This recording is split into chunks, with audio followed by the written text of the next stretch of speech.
Hello viewers, நான் Jose. குப்பை அள்ளும் பணி தனியார் மயமாக்கப்பட்டதை கண்டித்து போராட்டத்தில் ஈடுபட்டு வராங்க தூய்மை பணியாளர்கள். கடந்த 1ஆம் தேதியிலேருந்து சென்னை மாநகராட்சி முன்பு போராட்டம் நடத்திட்டும் வராங்க.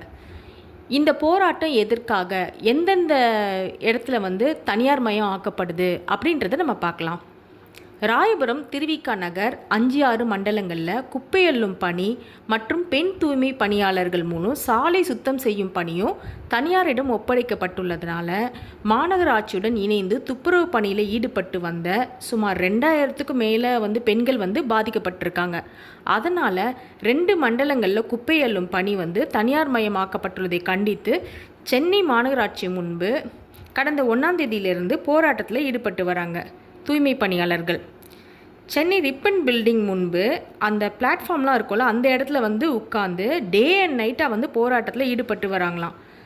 இந்த போராட்டத்தோட மூலம் தனியாருக்கு இந்த குப்பை அள்ளும் பணியை வழங்கினா அவங்களுக்கான வேலை, சம்பளம் இதில் பாதிப்பு ஏற்படும் அப்படின்னு சொல்கிறாங்க.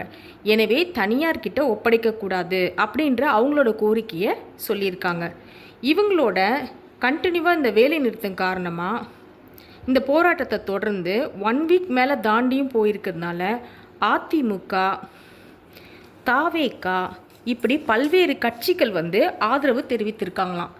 தூய்மை பணியாளர்களோட தொடர் வேலை நிறுத்தம் போராட்டம் காரணமாக சென்னையில்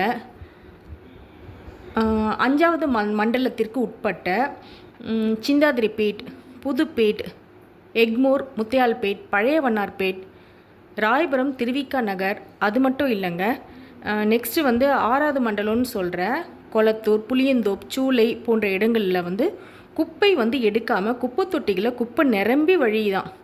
இதனால் சென்னையில் 6150 மெட்ரிக் டன் குப்பைகள் அப்படியே தேக்கமாக நிற்குதான். ராயபுரம், திருவிக நகர் மண்டலங்கள்லேயும் 320 டன் மெட்ரிக் குப்பைகள் அகற்றப்படாமல் அப்படியே தேக்கடைஞ்சு நிற்குதுன்னு சொல்கிறாங்க.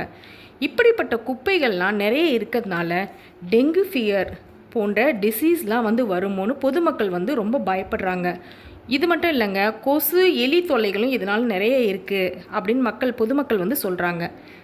சென்னை மேயர் பிரியா அவர்கள் தொடர்ந்து தூய்மை பணியாளர்களிடம் பேசிட்டு தான் இருக்கோம், சீக்கிரமாக பணியில் சேருவாங்க அப்படின்னு உறுதியும் அளித்திருக்காங்க. ஆனால் இவங்க தூய்மை பணியாளர்கள் இல்லைன்னா நம்மளுக்கு இந்த குப்பைலாம் இவ்வளோ சேர்ந்து போயிருக்கு.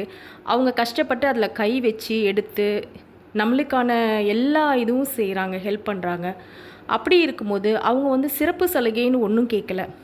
எங்களோட வேலை பாதுகாப்பாக இருக்கணும், அதுக்கான ஒரு சம்பளம் இதெல்லாம் எங்களை வேலையை விட்டு எடுத்துடக்கூடாது, இப்படிலாம் தான் அவங்க யோசித்து கேட்குறாங்க.